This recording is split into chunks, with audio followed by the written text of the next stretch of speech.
Honey,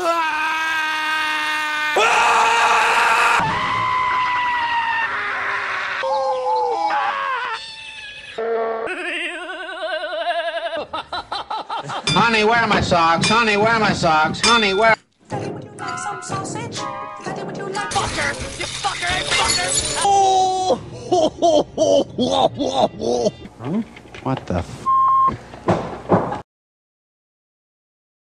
Hello again, everyone. This is Bionic Slime. I'm your online voice for reviews of your choice, and this is another installment of BS Reviews. Today, I will be continuing my review of the Dirty Pair Flash anime series with the second installment, Mission 2, otherwise known as Angels at World's End. Like I said before, my first review of the Dirty Pair Flash series, I've done something a little different with this review. I decided to split it up into 3 components for each individual mission or OVA, primarily because, as I said before, the Dirty Pair Flash anime series does things a little differently with their episodes.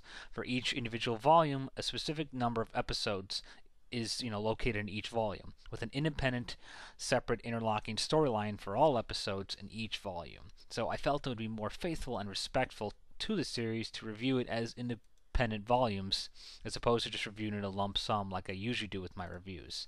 So now that we got that out of the way, let's get on with the review.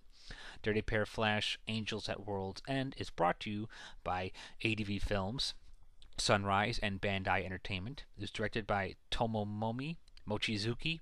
The script was written by Funyori Gobu, Go Sakamoto, and Masaki Sakurai, and stars the vocal talents of Kim Severe as Yuri, Sue Ulu as Kei, Paul Johnson as Chief Popero, Jason Douglas as Toma, and Spike Spencer as Caldi.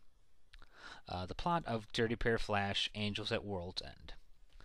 The Dirty Pair get a new chief, a man known as Popero, who assigns them to protect a special computer trouble consultant known as Toma, who must go to a specially themed amusement park and remove a complicated and sophisticated virus from the amusement park's central computer.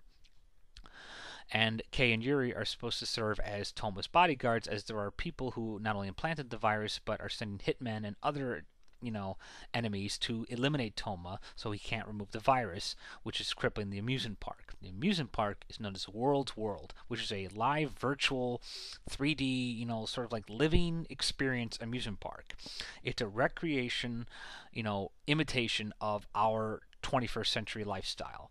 It's to give people of the space age, like Kei and Yuri, an idea of what it was like to live in our time with gas-powered cars and lights instead of laser guns and spaceships.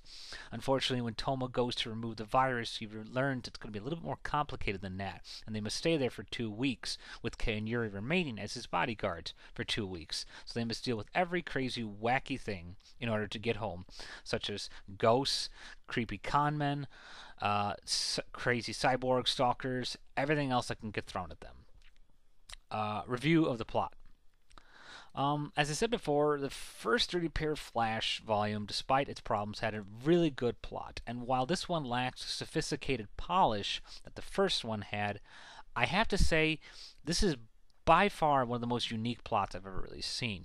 I mean, the whole concept of putting the Dirty Pair in the modern society, or as close as you can get to a modern society in our terms, is a really, really freaking cool idea. I love the aspect of it being a virtual theme park, and that you're putting these futuristic characters who have just such prone to destruction in this setting. It just makes it for so many amusing and interesting new situations that I can come up with. And the one thing I really love is that the focus of the storyline is more on just these characters in this setting, more so than the action. I mean, out of all the 5 episodes, only 2 of them really have any, action in it. And I like that because, for once, we're taking the time to learn more about these Dirty Pair characters as individuals, as opposed to just looking at them as blank, mindless, big-breasted, long-legged girls with a penchant for big guns and mass destruction. Not that there's anything wrong with that. I mean, I sure as shit seem to like it. It's a little bit of information about myself, but in any case, review the characters. As I said before, they really took the chance to review more about the characters and just make us learn more about them as individuals. And I love that because, as much as I love watching these girls blow the shit out of everything, it's nice to see, a little bit more about them, learn more about them. And the plots just make it all the more interesting. Yuri, Kay, they're hilarious in this. And the plots really end up making the characters look so much funnier. And it just really gives a good credit to the writing, in my opinion.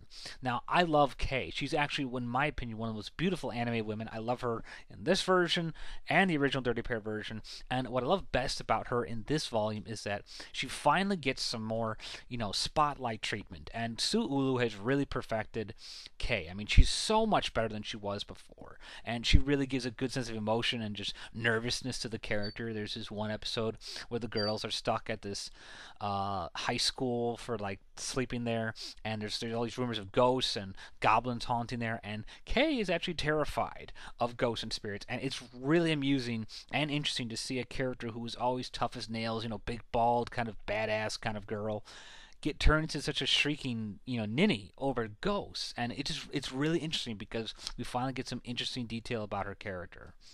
It's not much, but I mean, it's really interesting. Yuri and Kay, they're even funnier and much more cooperative this time. They still, bicker and banter, but it's done much more humorously here. And the actors just give really good performances for them. We also get a new character, Toma, a computer nerd, who I think honestly should have stayed throughout the remainder of the series, even if it was only 5 episodes left. Because Toma gives a nice, well-balanced of mental edge to the characters. He's smart, and he makes a nice, balance with the characters. They're all about muscle and blowing crap up, and he really works well with them. I really honestly thought they should have kept him. He was funny. I love Jason Douglas. He's always fun. You also get a nice array of performances from the other side characters. Paul Johnson's Popero, he's good. I mean, we don't see him for long, but still, I love Spike Spencer as Caldy. This goofy, very funny con man who just puts the Dirty Pair through such hell. And it just really works well all together. The characters are fleshed out beautifully here by their excellent performances, and it would not have worked were it not for the excellent plot that just really weaves together enough humor and interest and originality all at once. So I really commend them for that. Review the animation and music. Animation and music, both of them, massive improvements since the first one. The animation is much more beautiful, much more fluid and smooth here. The characters, I mean, they look much more fleshed out. Their skin looks more natural, doesn't look as cheaply drawn or as clunky. I mean, there are no more weird symbolistic drawings or images like in the first one. They really made things look just so much more better, particularly the ghost episode and the explosions with the first episode in the opening. It just looks really good. The music was fantastic. I loved the opening theme song. It's so freaking catchy and beautifully animated. Just some really nice songs throughout the whole thing. The theme is very catchy, and I never get tired of hearing it. And it really works up well with the episodes, particularly the ghost one. I think the music was nicely scored there. Flaws about Dirty Pair. There wasn't too much that I really had a problem with here. I guess one thing I didn't like, as I said before, is that there wasn't much action. I mean, it worked in this sense, but they're always about action, so I would have liked to maybe put a little bit more in there. I also wish they would have shown a little bit more about Yuri, because unfortunately Kay and Toma get all the real attention here, and by doing that you leave Yuri out. Now I admit I'm not a big fan of Yuri. I don't hate her, but she's not my favorite. Kay is. But still, I felt they should have given her more attention and personality depth, because here it just makes her look like a greedy little bitch who just thinks about only herself. Whereas Kay was similarly stereotyped as just a macho boys kind of girl, but here we see that she actually has some more interesting sides to her personality. I found it was a shame that we really didn't get that side of Yuri. I also wish they would have used more humor in the show. I mean, I think more of it. It just works so well here. I couldn't get enough of it. It's not really a complaint. I guess it's just I just couldn't get over how funny this was. I was so flat out impressed at how hilarious this installment was, and it just shows that these characters can be funny, sexy, and action-packed, and it just all works together so well. So I really don't have that much negative to say about this. Final wrap up. Dirty Pair Flash Volume 2 just really wipes the floor with the first one and just blows me away with such massive improvements on almost every conceivable level. The animation is much more beautiful, fluid, and smooth. The music is fantastic. I absolutely love the opening theme. Could listen to it for hours. I was greatly impressed with the character's development. We got a really funny new character with Toma. The situations are just hysterical here. The Caldi, the con man. I really love that Kay gets more characterization and we learn more about who she was.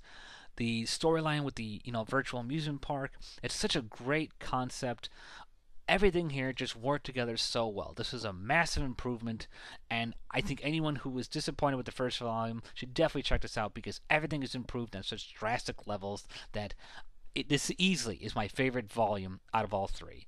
So you can probably tell where this review is going with it, but bottom line, I give Dirty Pair Flash Angels at World's End 4 stars out of 5 stars. Well, that's all for now. This has been Bionic Slime for BS Reviews. Thank you all for listening, and bye for now.